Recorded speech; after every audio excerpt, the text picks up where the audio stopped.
Well, I built this smoker. I had different intentions initially. I was going to make it much smaller and an actual tabletop version, something that you could pick up and kind of throw around. Clearly didn't happen. I don't know what the hell I did, but kind of let my imagination get away from me. And due to that, I wound up making something significantly larger and heavier that's just not practical to pick up. I mean, I could barely get it on the stand.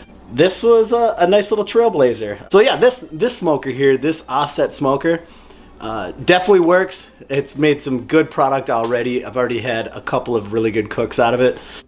As you'll see in my note here, that was a terrible segue into the actual build portion of the video, but you know, it just happens. Sometimes the actual making of the video isn't at the forefront of your brain.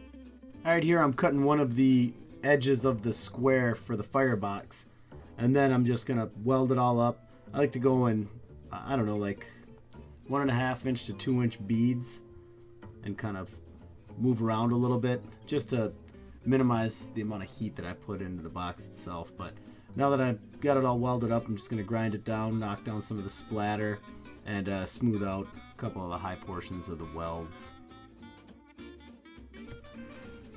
Alright, I'm cutting a long piece here.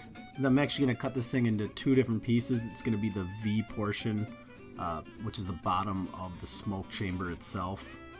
And you'll see I'm starting to scribe some lines with the angle grinder. Kind of marked them out because these are going to be the bend points.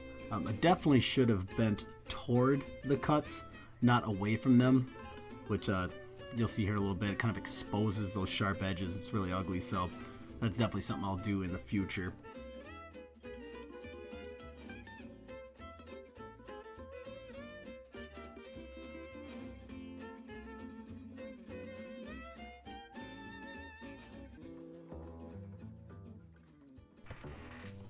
Here I'm tacking together those 2 bottom V pieces that I was talking about for the bottom of the smoke chamber.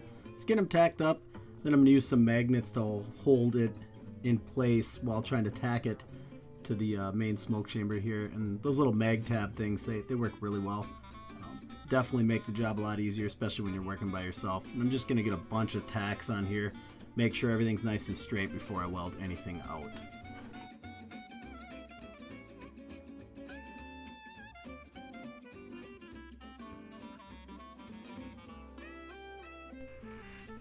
Well, here I've got the firebox chalked up next to the main smoke chamber and kind of just did a couple quick beads. And then I made a cardboard template to help me kind of lay out how I was going to cut this piece of metal to fill in that gap that's on the bottom side of the smoke chamber. And here I am just drawing it out with some marker on the sheet, and then going to use the plasma cutter and a straight edge and just knock this thing out of the park. Works really slick, it's super fast, and I definitely prefer this over an angle grinder. Not that you couldn't do this with an angle grinder, it's just a lot messier. I personally think it's slower and it's not nearly as enjoyable. These additional triangles are actually going to be for the chimney stack. I believe it's typically called a receiver over where the chimney goes, and you'll see this works out pretty well. It's nice to just kind of keep one tool in your hand and work through it instead of constantly changing, you know, tools like, oh, going from the welder, going to the plasma cutter, going back to the welder. I just like to do as much as I can in one process before moving on.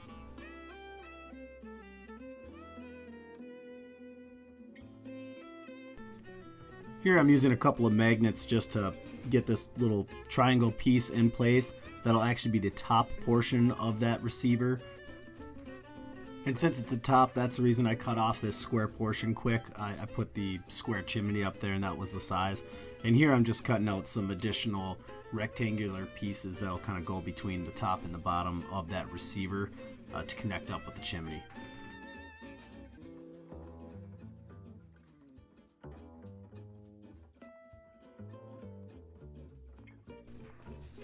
Here I'm cutting out the door of the firebox, the plasma cutter, just free-handing it.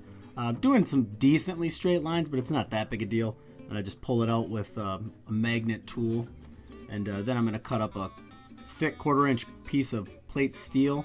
There's actually 2 of them, and then a piece of angle iron get welded to the bottom of the firebox. This creates kind of like a little channel where the coals can drop down, but when you put a log over the top of those coals, it has a nice amount of air going around it and it burns up really nice.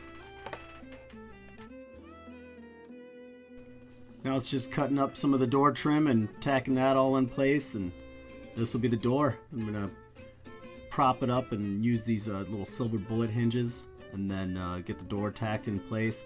It actually went really smooth. Kind of wants to sit in its little hole, and swings out nice. And just I was really happy with the door. It went a lot faster than I had expected. And here I'm cutting out the main smoke chamber door. And I gotta say, with a flat bar and these kind of mag tab things, it made it really simple, and it just wasn't a pain in the butt at all. I think just taking your time and marking out the door location itself was considerably more time consuming. But without these magnetic tabs and that flat bar, I mean, you could easily just tack this flat bar to it, but then that's a lot of grinding and cutting, and it's just kind of a pain in the butt. And it's just so much more enjoyable using the plasma cutter. Jumping around a little bit here, but now I'm mocking up the chimney stack and getting my lines there. Now I'm just cutting that portion out again with the plasma cutter, make short work of it, and then I'm gonna get it up there and get it tacked in. I didn't take video of me welding it out fully, but it's just a little baffle in the smoke box. Figured I'd get that thing in there. Didn't want it completely exposed to the fire, and then I'm just gonna get it all welded in there.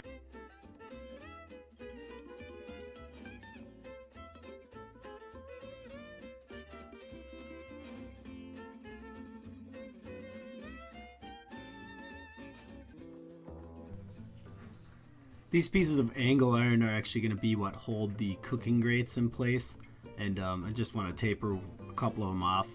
They definitely, so you don't have this sharp edge poking off inside the smoker when you're reaching in. So just going to get these things tacked in place.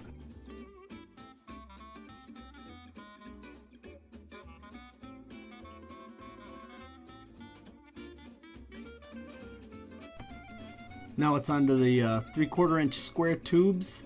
I'm cutting up for the frames of the cooking racks themselves. Make short work of it on this vertical bandsaw, or my Wen chop saw that I modified into a vertical bandsaw, and just throw it down on the weld table. Do a couple of quick ones just using a square, and then I'll start using magnets here in a little bit, and it goes really quick. You can make a couple of them very fast, and they work really well. They're nice and strong.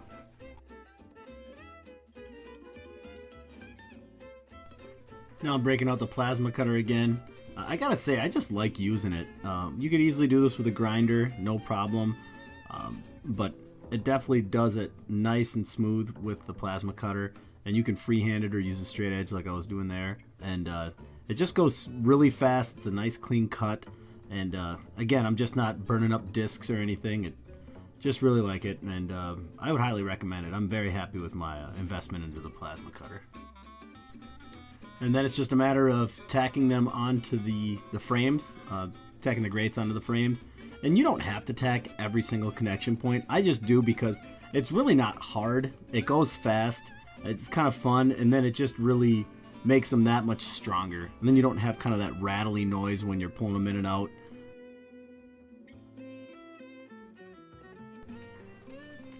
Now I'm starting on the frame of the smoker itself.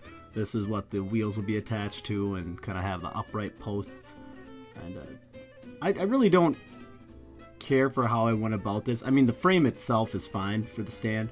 The wheels, I'm definitely going to be changing. I do not like the casters on there.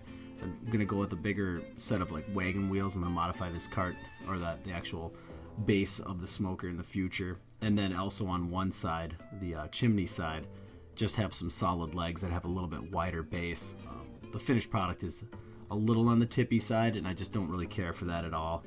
But this base, again, for what its purpose was at the beginning, worked just fine, and it made pretty quick work of it. Just getting these legs cut out and propped up and plumb and tacked in, and then putting in the cross members to make it nice and sturdy. It just went pretty fast, and it really wasn't a bad build at all. Just trying to make everything as square as possible, and rolling with it that way.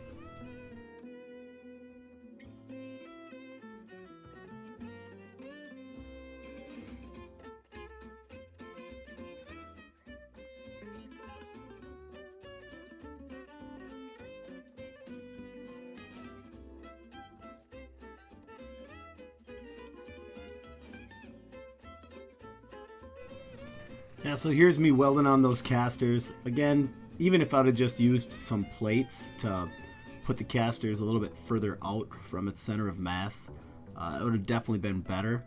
It works the way it is, but it's just not nearly as stable as I'd prefer. And I don't know. Like I said, regardless, I'm going to be modifying it, but either way. So here I'm just finishing up a couple of the welds that will be difficult once this smoker's on the cart. But just to get the smoker attached to the cart, you'll see here I put it on a different cart to weld the cart to the smoker. And that seemed to work really well. I was going to try to lift the smoker and put it onto the cart while it was on the ground. But that would have been extremely difficult because it is definitely getting heavy here. You see, I welded in a couple of just pieces of 1/8 inch flat bar to kind of give the door something to rest up against, so that way it'd be a nice even seam. So I can get these trim pieces figured out where they're going to be in relation to the door and kind of get everything mocked up, and then I'll start tacking it in place. And this goes really smooth, actually. I was actually surprised at how quick this went, especially with getting these hinges on here and everything. Just kind of started kind of getting in a groove this day when I was working on it, and next thing you know, the trim starts to pull together and starting to really look like a pretty close to a finished product. So definitely happy with how this one turned out as far as this day. You'll see a common theme here. I kind of like to stitch weld, or not even stitch weld, spot weld these trim pieces on. I think it's not 100% necessary to fully weld them, and I think it just really adds a cool look, almost a steampunk vibe to the smoker. For some reason, that's what I get out of it. Same thing with the Firebox door. But I don't know, I just kind of like that whole look, and it goes quick, and you're not putting a ton of heat into it, so I don't know. And here I'm just making the damper for the chimney. Pretty simple, just 3/8 inch round bar, and a couple of pieces of pipe that fit over it nice, and then just a piece of that 1/8 inch flat square. I got this idea from Chud's BBQ. It's another YouTube channel. He cooks and makes smokers. More cooking though. Fucking really good cook. I've actually in mind to duplicate a couple of his recipes, but this is the way that he controls fire. Just opening the door little increments. And I want to try it because he seems to do pretty well with heat management. And my original thought was just to put a little slide vent in here, because why not, right? But here you've got little like 3/8 inch increments until you're like pretty much as open as you'd ever want to be, besides wide open. So I figured, oh, why not? Get a fairly decent seal there, so that'll smother a fire pretty good. So that's a shout out to Bradley Robinson at Chud's BBQ.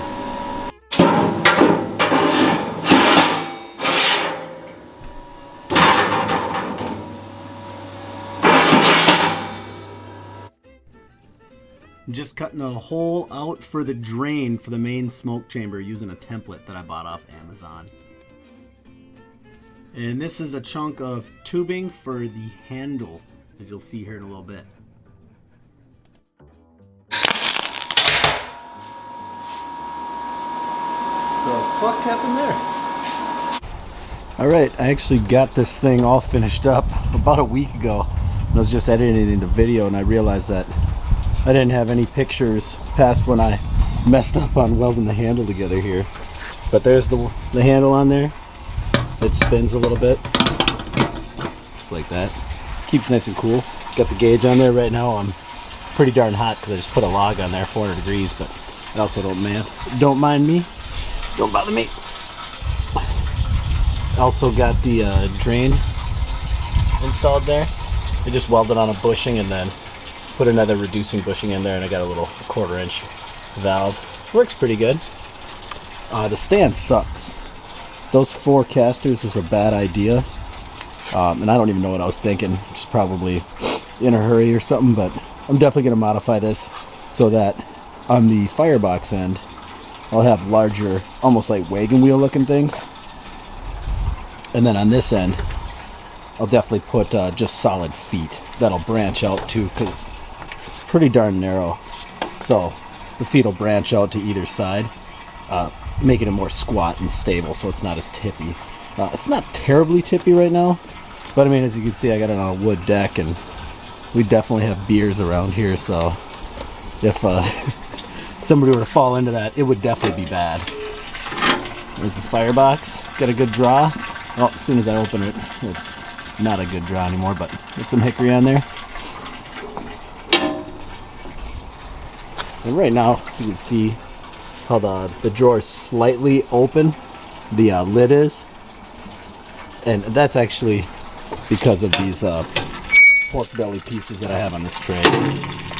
This tray is just slightly too wide, so it pokes out a little bit. That might give you a better idea. But either way, got some ribs and some pork belly bites on there. I want to lose all my heat. But yeah, so that's the smoker. It's been working pretty good. I've already cooked a handful of things on there, and definitely happy with it. But more to come, because this was more of a proof of concept than anything. So see you guys next time. But again, appreciate you guys watching. I'll see you guys at the next video. Remember, if you like this stuff, feel free to like and subscribe. It is appreciated, just know that. So thanks again. You guys take it easy.